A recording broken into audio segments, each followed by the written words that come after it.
தமிழக சட்டப்பேரவையில் மக்கள் பிரச்சினைகள் குறித்து எதிர்க்கட்சித் தலைவர் எடப்பாடி கே பழனிசாமி பேசிக் கொண்டிருந்தபோது பேரவைத் தலைவர் தொடர்ந்து குறுக்கிட்டதோடு பேச முறையாக அனுமதிக்காததை கண்டித்து பிரதான எதிர்க்கட்சியான அதிமுக சட்டமன்ற உறுப்பினர்கள் வெளிநடப்பு செய்தனர்.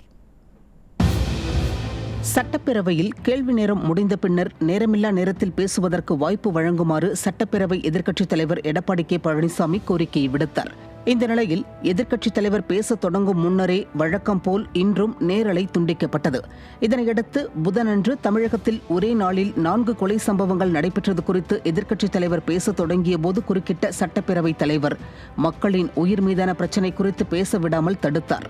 மேலும் தொடர்ந்து அது குறித்து பேசுவதற்கு நேரம் ஒதுக்காமல் பேரவைத் தலைவர் வாய்ப்பு மறுத்தார். இதையடுத்து மக்கள் பிரச்சினைகளை பேசுவதற்கு பேரவையில் வாய்ப்பளிக்கவில்லை என்றால் எதற்காக உள்ளே இருக்க வேண்டும் என கூறி அதிமுக சட்டமன்ற உறுப்பினர்கள் வெளிநடப்பு செய்தனர்.